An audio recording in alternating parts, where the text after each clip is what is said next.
Are the feasts just for the Jews, or are they for Gentile believers today?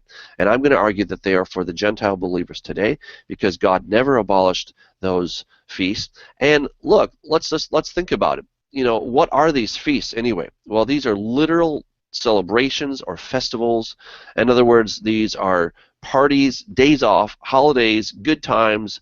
It's a time to rest, relax. And so why would you even want these to be abolished? I mean, that's like saying, gee, boss, I can hardly wait till you take away my days off and all my sick days and my personal days, and please take away all my paid vacation, because I really don't want that, right? What God has done, essentially, is He's given us approximately 80 days that we get to just kick back, relax, have a good time. I mean, think about how many songs in our tradition and in our culture where we are always talking about having that day off. We can hardly wait until the weekend gets here. You know, TGIF, thank goodness it's Friday, right? We're always longing for that day off. We're longing for a vacation. And God is the one who has actually instituted vacations built into our own calendar so that we can enjoy it, right? He's given us 7 formal feasts, plus He's given us a weekly day off, which He calls the Shabbat, and He's given us even the first of every month He wants us to take off. So you add all those up together, you get approximately 75 to 80 some days that God has intended for us to just have a good time.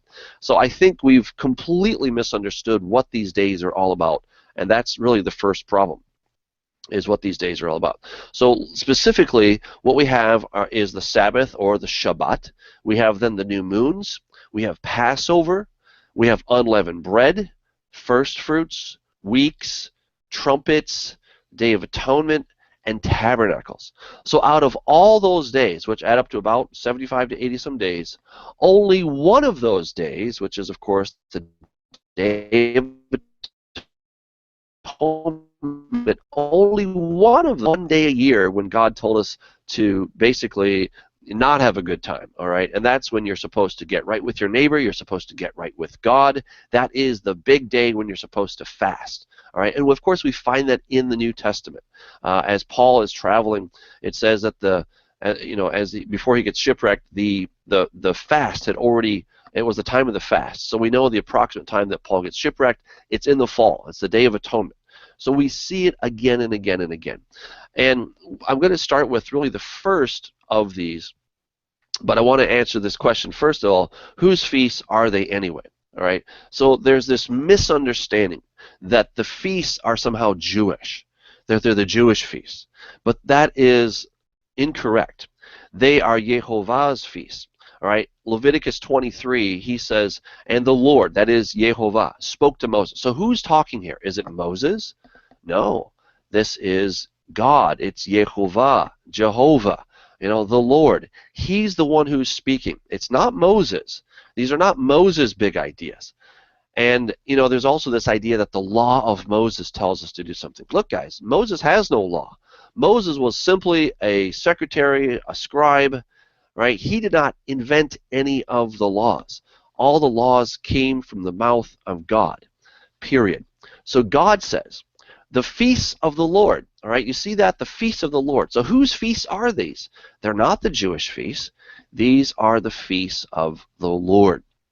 And he says, which you shall proclaim to be holy convocations. Now, a holy just means set apart. And a convocation is a get-together day, all right? He says, these are my feasts. We cannot miss that. These are my feasts. And I think we do miss this because we start thinking that these are just for the Jews, or these are something that God came up with later on, but it's not true. And notice he says, 6 days shall work be done, but the 7th day is a Sabbath of solemn rest, a holy convocation. You shall do no work in it. It is the Sabbath of the Lord in all your dwellings. These are the feasts of the Lord, holy convocations, which you shall proclaim at their appointed times. Now, the appointed times is the word moed, the moedim. We find that same word of the moedim, the appointed times, in Genesis chapter 1, that He created the stars, the sun, moon, and the stars, as they would be for the moedim. They would be for these seasons, for the moedim. So these things were created from the very beginning, way before Moses, way before he brought the children of Israel out into the wilderness. And the Sabbath, God created that on day one, and he says it's his Sabbath, his Shabbat. All right, and again, Deuteronomy 5:14, but the seventh day is a Sabbath, or Shabbat, of the Lord your God. Whose is it? It's not a Jewish thing. It's a God thing. And so we would be wrong to get rid of that. Nehemiah 9:14, you made known to them your holy Sabbath, and commanded them precepts, statutes, and laws by the hand of Moses your servant. So we see here that, yes, Moses was the one who in part delivered it. Don't forget, God is the one who was speaking from Mount Sinai. He was giving, by his own mouth, he was giving his instructions to his people. All right, so it's incredibly important that we remember that. And then in Ezekiel 20:12 it says, moreover, I also gave them my Sabbaths to be a sign between them and me, that they might know that I am the Lord who sanctifies them. All right, so we go from there to the Shabbat. All right, and I call it Shabbat because that's how you say it in Hebrew. All right, Sabbath is because of a Greek thing, but nevertheless, Sabbath or Shabbat, I'll say Shabbat. All right, so God created the seventh day out of nothing. He specifically created an extra day for the express purpose of ceasing. Now, the Hebrew word there is vayishbot. Okay, so he was ceasing. He wasn't tired. He wasn't like, oh, I'm just beat, I've got to rest. It wasn't like that. The words Shabbat does not mean to rest, like to get your energy back. It means to stop creating, to cease from what you're doing. And think about it. God did everything in 6 days. First of all, we know he could have done everything in a snap, in the blink of an eye. He could have said, universe, everything exists, and it would have happened. But God took his time, and then he specifically creates another day. He didn't have to. He wasn't tired. He did that for our own benefit. All right? And he ceased to give us an example to follow because the day was created for us, not for him.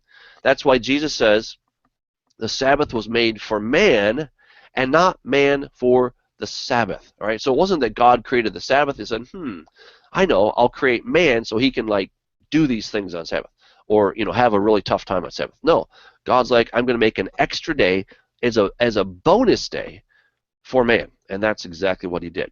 So God wanted to show us how to live, and it's the only day out of the 6 that he declared, or of course the 7, that he declared to be very good, and he blessed it. Genesis 2:3, then God blessed the seventh day and sanctified it because in it he rested. He stopped working. Here's the Hebrew word Shabbat.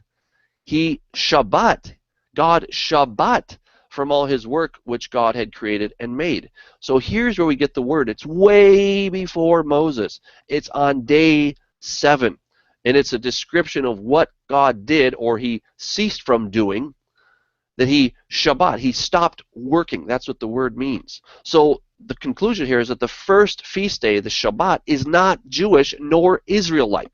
It is a day that God specifically created and ceased from his labor in order to give us an example. Going on with the rest of the feasts, we're told that these will be a statute forever throughout your generations in all your dwellings. So if Paul tells us that we are now part of the commonwealth of Israel, Ephesians 2:12, if we're part of the commonwealth of Israel, then these are still for us. And God says in Exodus 12:14, so this is the day, so this day shall be to you a memorial, and you shall keep it as a feast to Yehovah. Throughout your generations you shall keep it as a feast by an everlasting ordinance. Exodus 12:17, you shall observe the feast of unleavened bread. For this same day I have brought your armies out of the land of Egypt. Therefore you shall observe this day throughout your generations an everlasting ordinance. We see that in Leviticus 23:31, throughout your generations and all your dwellings. All right, it's there all the time. We keep seeing it again and again and again. And then we see that Jesus, Peter, Paul, everyone celebrated the feasts, and the strangers should too.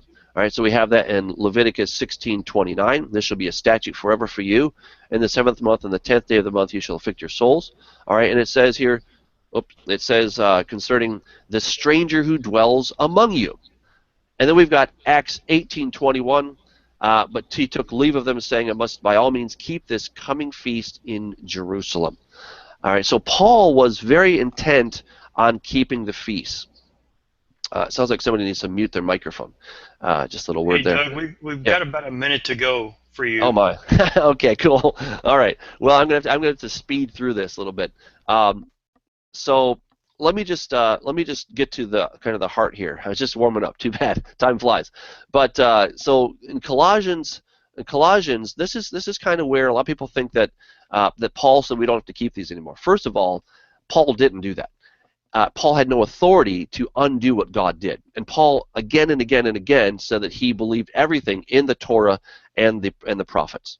All right, so Paul here in Colossians, he's talking to the Colossians. They were former pagans, and now they've come into the way. Now they're becoming godly. They're going to follow the God of Abraham, Isaac, and Jacob. And so now he's telling us to not let anybody cheat you through your philosophy and empty deceit according to the tradition of man, according to the basic principles of the world. All right, and then he tells us, so let no one judge you in food or in drink regarding a festival or new moon of Sabbaths. Okay, so therefore if you died with Christ from the basic principles of the world, why as though living in the world do you subject yourselves to regulations? All right, so he says, these things with commandments and doctrines of men. So what he's saying here is not saying that the festivals of new moons and Sabbaths are commandments and doctrines of men. No, he's saying don't let anybody judge you because you're keeping these things. And the proof here is in the word Sabbath. Nobody apart from the Hebrews had the word Shabbat. All right, this was something that came directly from Genesis chapter 1 or Genesis chapter 2, where we find the Shabbat. Okay, thank you.